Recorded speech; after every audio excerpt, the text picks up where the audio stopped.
کبھی کمپیٹیٹو نہیں ہو سکتے. آپ 3 سے 5 ملین ٹن پروڈیوس کریں گے, انڈیا 8 ملین ٹن کرتا ہے, کدھر آپ جا کے کمپیٹیٹو ہو سکتے ہیں؟ کہ اگر میں آپ کو تھوڑا سا اس طرف لے جاؤں اور آپ کو کہوں کہ ہم اکانومی کیسے ریوائیو کریں گے, میں یہ پہلے جاننا چاہتا ہوں کہ ریکوری کا جو لفظ ہے اس کا مطلب ہے کچھ ایسی چیز تھی جو ہم ریکور کرنا چاہتے ہیں, مگر ہمارا گروتھ ریٹ جو تھا وہ نان ایگزسٹنٹ تھا, ہے نا, ہمارا مائنس چلے گیا تھا. اب مائنس سے زیرو کیا وہ ریکوری ہوتی ہے؟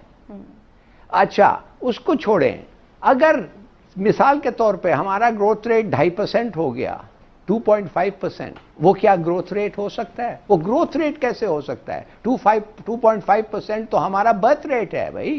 تو اگر اکانومی 2.4 اور 5% گرو کریں تو برتھ ریٹ 2.4 اور 5% ہو تو دیر از نو گروتھ. تو اس لیے میں کہہ رہا ہوں کہ یہ جو لوگ باتیں کر رہے ہیں وی شیپ ریکوری, بھائی وی کیسے ہو سکتا ہے؟ You are bumping along at the bottom, right at the bottom, ایسے ایسے جا رہے ہیں, وی کدھر جا رہا ہے آپ کا؟ ہے ہی نہیں وی کوئی. تو آپ کو لگتا ہے ہمیں خوب نقصان ہوا ہے کورونا سے, یا آلریڈی آپ کو لگتا ہے کہ جتنا ڈیمیج ہو سکتا تھا اتنا اس سے ہمیں کم نقصان ہوا ہے؟ کافی نقصان ہوا ہے, ہمیں بہت ڈیمیج ہوا ہے. ہم بس ایک چیز شکر کریں کہ ہم اکنامک کولیپس اوائڈ کر گئے اب تک. اگر سیکنڈ ویو آیا کچھ نہیں پتا. دوسری بات سٹارویشن, بھوک سے مرنا, وہ اب تک کچھ خاص سائنز نہیں ہے. افسوس سے کہنا پڑ رہا ہے کہ پھر بھی سندھ سے ابھی رپورٹس آ رہے ہیں کہ لوگ اپنے بچوں کو لے کے پھر رہے ہیں. وہ کہہ رہے ہیں کہ ہم ان کو بیچنا چاہتے ہیں, ان کو آپ رکھیں. تو کہنے کی بات صرف یہ ہے کہ بہت ساری چیزیں ہیں which are uncertain at the moment, اور ہمیں بڑا کیئرفلی میں بھی چلنا آتی ہوں پڑے دوبارہ گا. آپ کی طرف الہی صاحب, اور آپ سے سجیشنز بھی لیتے ہیں کہ ہم کیسے اس کو ریکور کر سکتے ہیں, لیکن پہلے تو مجھے یہ جائزہ لینا ہے کہ ہمارا نقصان کتنا ہوا ہے, اس کے بعد ہی ہم کوئی پلاننگ کر سکتے ہیں کہ ہماری ریکوری کیسے ہوگی. عمران صاحب, تو یہ آپ سمجھتے ہیں کہ انہوں نے اس میں دانش مندی کا فیصلہ کیا؟ بسم اللہ الرحمن الرحیم. اکانومی جب مسلم لیگ نون کی حکومت تھی, ان کے آنے سے پہلے تو جو معاشی اشارے تھے وہ 5.6% گروتھ آپ کی دکھا رہے تھے, اور ان 2 سالوں میں جو بٹا بیٹھا تو آپ تو منفی میں چلے گئے. اس لیے کرونا تو اب آیا نا 4 مہینے پہلے, معیشت تو پہلے ہی ڈاؤن.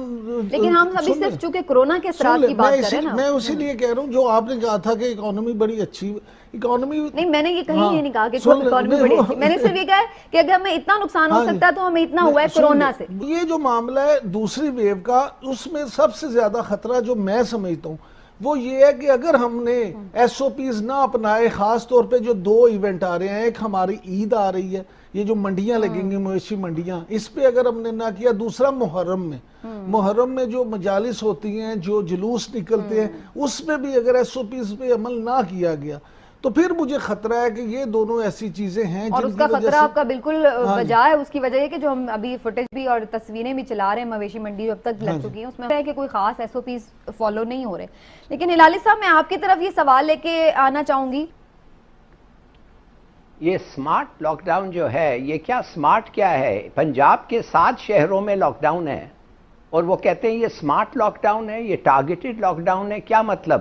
یہ دیکھیے, یہ سب کھیل رہے ہیں ہمارے ساتھ, یہ اسٹیٹسٹکس بھی کھیل رہے ہیں. آپ کہہ رہے ہیں کوئی فرق نہیں پڑتا کتنے کو ٹیسٹ کرو, بالکل فرق پڑتا ہے. جتنے کم ٹیسٹ کرو گے اتنا کم پازیٹیو نکلے گا, اتنا کم انکریجمنٹ ملے گا گورنمنٹ کو, اتنا گورنمنٹ جا کے کہہ سکتی ہے کہ بھئی ہم بڑا زبردست ہمارا پالیسی ہے. لوگ تو گورنمنٹ نہیں بھرتی نا, وہ تو لوگ اپنی مرضی سے ہی آئیں گے. ہاسپٹلز میں جگہ خالی ہو گئی ہے. ہاسپٹلز کی بات کر رہے ہیں, کس ہاسپٹل؟ میں آپ کو بتا رہا ہوں, اگر آپ دیکھیے ارے یار, یہ سٹیٹسٹکس عمران خان کو کون دیتا ہے؟ ہسپتال دیتے ہیں. ہسپتال کو کون دیتا ہے؟ وہ خود بنا کے دیتے ہیں. I don't believe statistics in Pakistan. I am very sorry. WHO کے سٹیٹسٹکس جو آئے تھے وہ بالکل مختلف تھے. انہوں نے تو وارننگ دے دی تھی پاکستان کو. اس وقت جب ہم کہہ رہے تھے سب چیز ہنکی ڈوری ہے, انہوں نے وارننگ دے دی تھی. I am sorry. اگر آپ سیدھی بات کرنا چاہتے ہیں تو کریں. اور لوگ ابھی کیوں سلنڈرز لے جا کے گھر رکھ رہے ہیں؟ لوگ گھر سے نہیں نکل رہے ہیں, لوگ ہسپتال نہیں جانا چاہتے. لوگوں کو پتا ہے کہ ہر ہسپتال کنٹامنیٹڈ ہے, ادھر سے ان کو ڈینجر ہے, ہو جائے گا.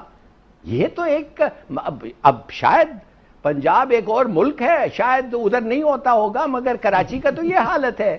پہلے بات تو یہ ہے, اس قسم کی تعریف آپ نے کبھی سنا ہے کسی انفارمیشن منسٹر کو ٹیلی ویژن میں آ کے آپ کے اپنے پرائم منسٹر کو کہہ رہا ہے دنیا تعریف کر رہی ہے اس کا لاک ڈاؤن کا اسٹریٹجی.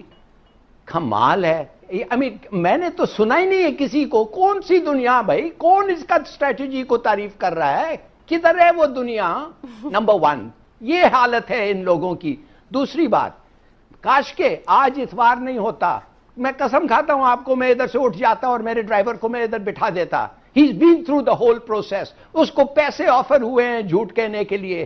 وہ آپ کو بتائے گا کہ کیا حرکتیں ہو رہی ہیں سول ہاسپٹل میں ادھر. it is pointless. آپ لوگوں کے جو آپ کو اسٹیٹسٹک ملتا ہے وہ دوڑا دیتے ہیں اور کہتے ہیں صحیح ہوگا. چلیے وہ چھوڑیں. آپ کہتے ہیں کیا سٹیپس لیں گے؟ دیکھیے خدا کے لیے تھوڑا سا کچھ سٹیپس لیے ہیں گورنمنٹ، بڑے اچھی سٹیپس لیے ہیں. احساس پروگرام اچھا ہے، اسٹیٹ بینک نے اچھے سٹیپس لیے ہیں، لون پوسٹ پونمنٹ یہ وہ. اور وہ ادارے جن کو ہم بہت برا کہتے ہیں، ورلڈ بینک یہ وہ، اگر وہ آپ کو وہ سٹیمولس نہیں دیتے، وہ آپ کو لونز نہیں دیتے تو آپ ادھر سے کدھر سے گزرتے؟ وہ آپ کے جو دوستانہ ملک ہیں وہ اگر آپ کو پیسے نہیں دیتے، how the hell would you have gone through all this؟ مگر ابھی آپ بات خدا کے لیے سوچیں کہ کیا کرنا چاہیے. آپ کو کیا کرنا چاہیے؟ آپ کو پتا ہے کہ آپ کا جو پبلک سیکٹر میں، ایک تو گورنمنٹ کی کوئی پلاننگ ہی نہیں ہے. اب economic planning has stopped in the public sector. ایک پبلک انٹرپرائز مجھے بتائیں جو گورنمنٹ چلا رہی ہے. پی آئی اے ہے، اسٹیل مل ہے، الیکٹرک ڈسٹریبیوشن کمپنیز ہیں، یہ سب نیئر ٹوٹل کولیپس ہیں. اب ایگریکلچر کی طرف چلے. 40% ہمارے لوگ ایگریکلچر میں کام کرتے ہیں، کافی نہیں ہے.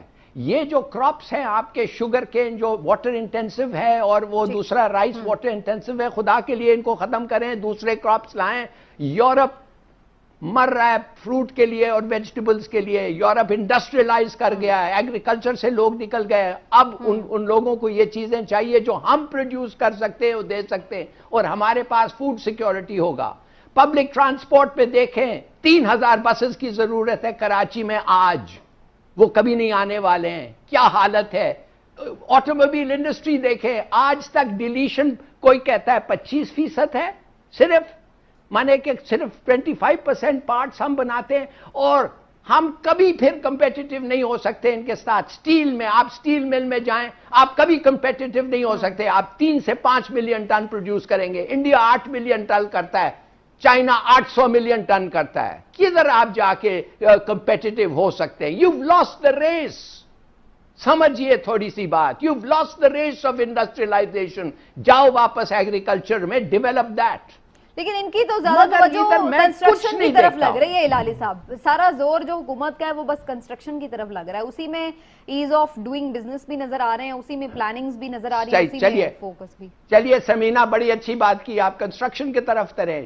کیا تھا بھائی 18th امینڈمنٹ میں؟ اس کے خلاف نہیں ہوں. وہ کہتا ہے ڈیوالو پاورز سینٹر سے پروونس، مگر پروونس میں آ کے آپ رک گئے. دینا لوکل ایڈمنسٹریشن، لوکل اتھارٹی کو ہاؤسنگ دے، لوکل اتھارٹی کو ٹیکس کرنے کے لیے دے، لوکل اتھارٹی بنا کے اپنے لوگوں کو دے گی. نہیں دیتے آپ. وہ تو آپ اپنے ہاتھ میں رکھنا چاہتے ہیں. اور یہ ایک کارٹل بن گیا ہے بھائی. Easy money, easy money sugar, easy money